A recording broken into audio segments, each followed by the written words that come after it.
Hello students, I am Ajay Pal sir from Vivekananda School Bani.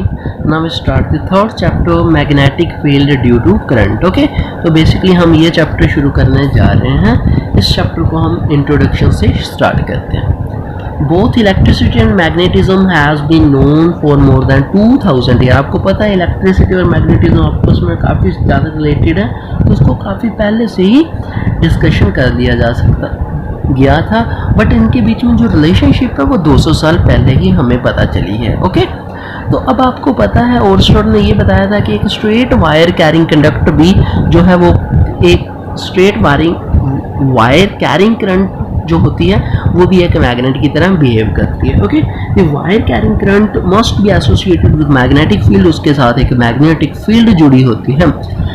तो वो हम basically करेंगे. अब इस चैप्टर के अंदर आपने काफ़ी सारे डिनोशन साइन आपको याद रखने पड़ेंगे, तो इसलिए ये दो साइन आपने याद रखने. ओके, अब देखो, when wire carrying current is held perpendicular to a plane of paper, the ring of compass needles round the wire with orientation of the shown when current emerged out of the plane. अब देखो, जब current हम plane से बाहर की तरफ करते हैं, मतलब करंट हमारा इस प्लेन से बाहर की तरफ आ रहा है, ऊपर की तरफ आ रहा है, तब current moves into plane of the paper the orientation of needle as shown in figure 3a-b. अब जब करंट बाहर की तरफ आएगा तो इस साइन से आप उसको नोट करोगे, और जब करंट अंदर की तरफ जाएगा तो इस साइन से क्रॉस से आपने ये उसको नोट करना. ओके, ये साइन आप याद रख लेना. नेक्स्ट है, if we were in sprinkle iron filings. आपको पता है जब आप आयरन फीलिंग्स उसको क्या कर देते हो, किसी पेज के प्लेन ऑफ पेपर के ऊपर रख देते हो, तो उसके ऊपर कोई वायर रखते हो जिसके ऊपर करंट कैरिंग करंट आ रही है, तो आपको पता वो सारी की सारी आयरन फीलिंग्स एक कॉन्सेंट्रिक सर्कल के अकॉर्डिंग क्या हो जाती है, साइन हो जाती है.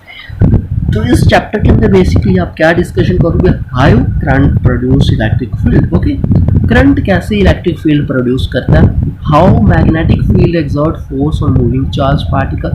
मैग्नेटिक फील्ड कैसे चार्ज पार्टिकल के ऊपर फोर्स लगाती है, how charge particle can be accelerated to very high energy. Okay, charge particle को कैसे हम हाई एनर्जी से एक्सेलरेट कर सकते हैं. ये कॉन्सेप्ट जो साइक्लोट्रॉन का ये आपके इस चैप्टर के अंदर कट हो चुका है. ओके, आपके न्यू सिलेबस के अकॉर्डिंग.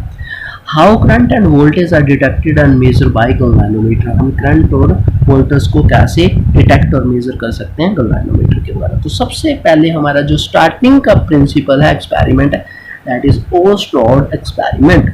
बेसिकली ये एक्सपेरिमेंट आप करके भी आए हो.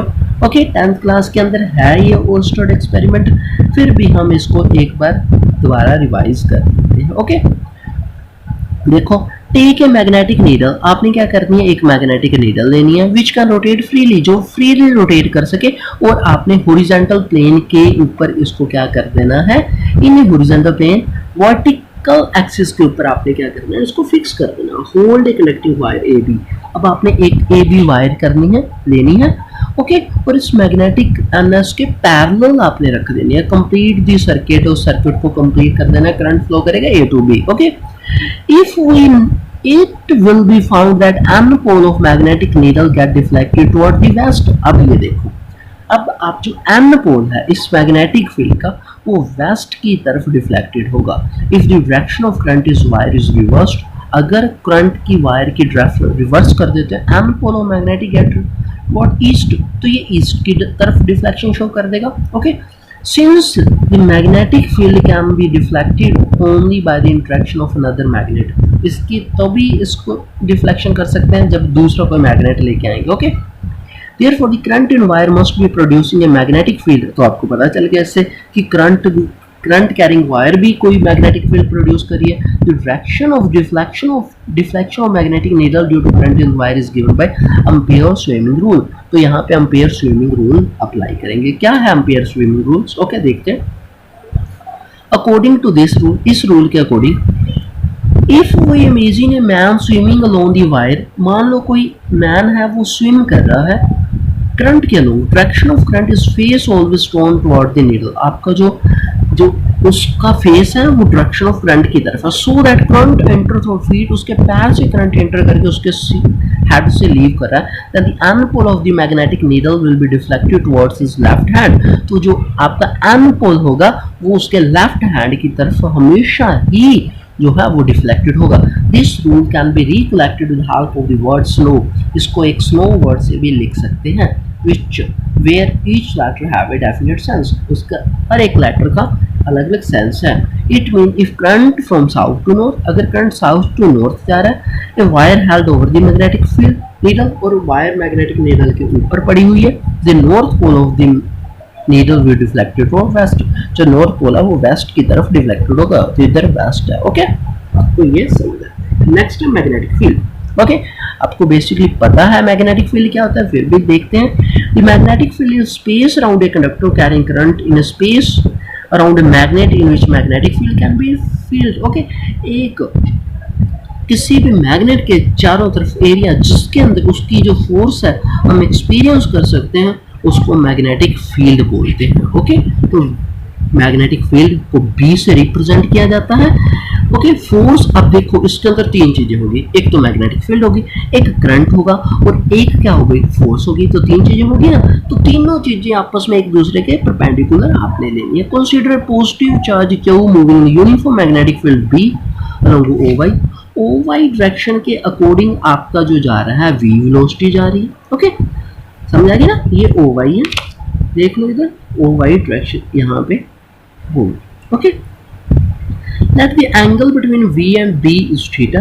मान लो V और B के बीच में जो एंगल है वो क्या है, थीटा है। देख लो, मैं दोबारा आपको बता देता हूँ, OX, अब देखो OY OZ। ओके, तीनों आपको समझ आ गया होगा। अब ए F जो जा रही है Z एक्सिस की तरफ, B जो है मैग्नेटिक फील्ड है वो Y एक्सिस की तरफ है, और जो V की डायरेक्शन है वो X एक्सिस की तरफ है, इस तरफ है। बट उसके दो कंपोनेंट बनने की वजह से वो उनकी जो डायरेक्शन है वो V cos थीटा इधर होगी, V sin थीटा इधर होगी। Okay, let the angle between the V and B theta due to interaction between the magnetic field produced due to moving charge and magnetic field the charge Q experience force. Q charge पे एक force लगेगी। Okay, आपको पता है Q charge पे force क्यों लगेगी, क्योंकि उसको आपने मैग्नेटिक फील्ड के अंदर रखा है। तब जो फोर्स लगेगी वो डायरेक्टली प्रोपोर्शनल होगी Q के। ये फार्मूला बहुत ज़्यादा इंपॉर्टेंट है, इसको याद रखना। कोई चार्ज है, पार्टिकल है, वो मूव कर रहा है मैग्नेटिक फील्ड के अंदर, तो उस मैग्नेटिक फील्ड के कारण उस पार्टिकल पे एक फोर्स लगेगी। वो फोर्स आपने निकालनी है, कितनी होगी, तो वो फोर्स डायरेक्टली प्रोपोर्शनल होगी चार्ज के, जितना ज़्यादा उसके ऊपर चार्ज उतनी ज़्यादा फोर्स, और डायरेक्टली प्रोपोर्शनल होगी component of the velocity perpendicular direction of magnetic field. ये कंपोनेंट उसके परपेंडिकुलर है, ये देखो X Y Z ये तीनों एक दूसरे के परपेंडिकुलर, तो V sin ये तो परपेंडिकुलर होगा, ये तो उसकी एक्सिस भी हो गया, तो V sin के होगा डायरेक्टली प्रोपोर्शनल, और किसके होगा, B के। जितनी ज़्यादा B उतनी ज़्यादा फोर्स है, तो इन तीनों को आप कंबाइन करोगे तो जो फोर्स होगी Q VB sin थीटा आ जाएगी। इसको हटाओगे तो K आएगा, K कांस्टेंट आप लगा दोगे, K की वैल्यू 1 पुट करोगे तो आपका Q VB sin थीटा आ जाएगा। अगर इसको आप वेक्टर फॉर्म में लिखोगे तो Q V इंटू B आ जाएगा, क्योंकि V इंटू B के अंदर जो आपके एंगल है वो है। Okay, this is magnetic Lorentz force, इसको मैग्नेटिक लोरेंज फोर्स भी बोलते हैं, और इसकी जो डायरेक्शन है राइट हैंड स्क्रू रूल या राइट हैंड रूल के अकॉर्डिंग आप निकाल सकते हो। ओके, तो राइट हैंड स्क्रू रूल आपको पता है, राइट हैंड स्क्रू रूल या राइट हैंड रूल्स के अकॉर्डिंग आपको, ये राइट हैंड है, आपकी जो फिंगर्स है वो क्या करेंगी, ओके, फिंगर्स आपकी मैग्नेटिक फील्ड की डायरेक्शन बताएंगी, तो उसके अकॉर्डिंग आप जो आपका जो थंब होगा वो आपको बताएगा फोर्स की डायरेक्शन। तो इस तरीके से आप इसको निकाल सकते हैं। V and B is the plane of the paper, then according to right hand the direction of F is positive charge particle will be perpendicular to the plane of the paper। Okay, जो positive charge है उसके perpendicular आएगा plane of paper, and negatively charge perpendicular plane of vector downward, दूसरा perpendicular होगा वो नीचे की तरफ होगा। ओके, तो इस तरीके से आप उसकी डायरेक्शन फाइंड आउट कर सकते हो। ओके, तो इस तरीके से ये देखो पॉजिटिव चार्ज है ना, फोर्स की डायरेक्शन ऊपर की तरफ है ना, तो B की डायरेक्शन फिंगर्स देखो इधर है, B की डायरेक्शन इधर है। अब देखो अंगूठा नीचे है, B की डायरेक्शन इस तरफ लगेगी। ओके, इस तरीके से आप निकाल सकते हो। ओके, जो फिंगर है वो आपको बताएगा, और ये नेगेटिव साइन यही बता रहा है कि जो B की डायरेक्शन अपोजिट है। ओके, अब देखो डेफिनेशन ऑफ बी, ओके, यहाँ से हमारी डेफिनेशन भी बन जाएगी। If v is equal to 1, q is equal to 1, sine theta भी 1 है, कब एंगल 90 डिग्री का हो तो जो f होगा b के बराबर होगा। मैग्नेटिक फील्ड इंडक्शन और magnetic flux density at a point of magnetic field is equal to the force experienced unit charge and unit velocity, और जो एंगल है उनके बीच में 90 डिग्री होगा। ये केस है, ओके। और नेक्स्ट हम इसके यूनिट और डिमेंशंस और इसकी कुछ प्रॉपर्टीज हम कल डिस्कशन करेंगे। I hope you can understand this concept. Take care, stay home, stay safe.